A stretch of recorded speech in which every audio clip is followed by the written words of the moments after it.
guys, welcome back to my channel. UGC net must be targeted. So guys, I was teaching you the Samuel Johnson work, the previous to Shakespeare. मैंने आपको बताया था इसमें कि जो Samuel Johnson है उन्होंने शेक्सपियर के बारे में इनका जो वर्क है उसमें क्या क्या बताया। उन्होंने टाइम प्लेस और एक्शन को इग्नोर किया है। उन्होंने बोला कि अगर स्टोरी में दम है और ऑडियंस इसको पसंद कर रही है तो no need for time place and action. Okay, तो इन्होंने क्रिटिसाइज किया है इसको, completely रिजेक्ट किया है ऑल क्लासिकल प्रिंसिपल्स को।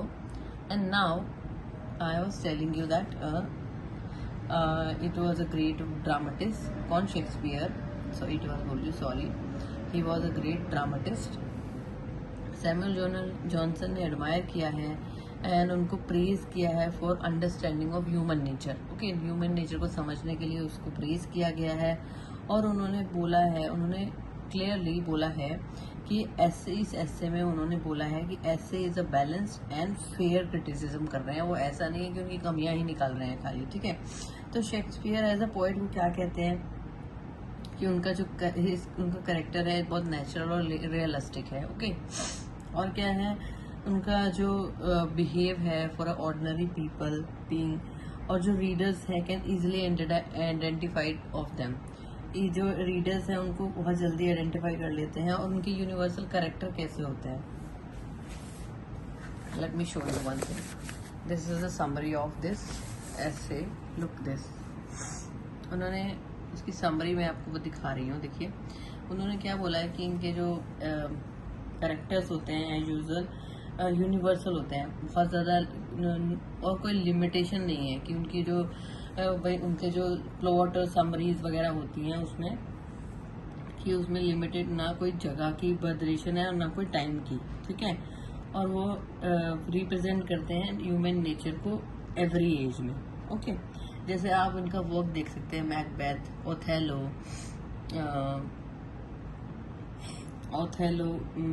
हैमलेट, किंग लियर वगैरह, ये सब देख सकते हैं आप। इसके अंदर सब कुछ है, इमोशन है, लाइक लव है, और जेलस है, एंगर है, ये सब कुछ है। और कुछ मॉरल पर्पस बताते हैं कि वो क्या करते हैं, good action are rewarded, evil action usually lead to suffering, reader learn about life, thought and character. मतलब क्या है, रीडर जो है लाइफ के बारे में सीखता है बहुत इनके कैरेक्टर से, ठीक है। इसमें कॉमेडी और ट्रेजेडी का मिक्सचर भी है, जिससे हमें बहुत कुछ सीखने को मिलता है। शेक्सपियर की लैंग्वेज कैसी है, इन्होंने बहुत सारे पन्स यूज किए हैं। पन्स मतलब वर्ड प्ले, मतलब शब्दों के साथ खेल, एक्सेसिव बहुत ज़्यादा हो गया ये। तो उनकी लैंग्वेज को इन्होंने प्रेज किया है। और राइटिंग, कुछ डिफिकल्ट कर्स का यूज़ किया है पैसेज में, तो वो बताते हैं। और इन्होंने खाली क्या किया है, उनकी 3 क्लासिकल यूनिटीज़ को इग्नोर किया है। और आपने पढ़ा होगा कहीं पे, मुझे जल्दी से बताइए कि उन्होंने जो ये 3 यूनिटीज़ हैं, कौन सा ऐसा राइटर है जिन्होंने उसको ज़रूरी बताया, एसेंशियल बताया। नहीं पता है तो आंसर देखिएगा नीचे कमेंट बॉक्स में, ओके, दिस वीडियो।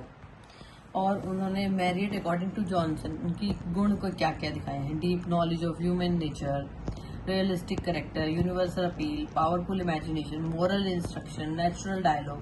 और जो उनके फ्लॉज हैं वो देखिए, classical plot in some place, careless plots. मतलब उन्होंने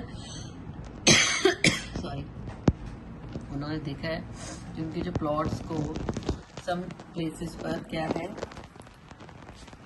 और एक्सेसिव वर्ड प्ले, मतलब पन्स का यूज बहुत ज़्यादा किया हुआ है, कुछ डिफिकल्ट लैंग्वेज का यूज़ किया हुआ है, और क्लासिकल ड्रामेटिक रूल को इग्नोर किया हुआ है। कुछ वो फ्लॉज बता रही हूँ मैं आपको।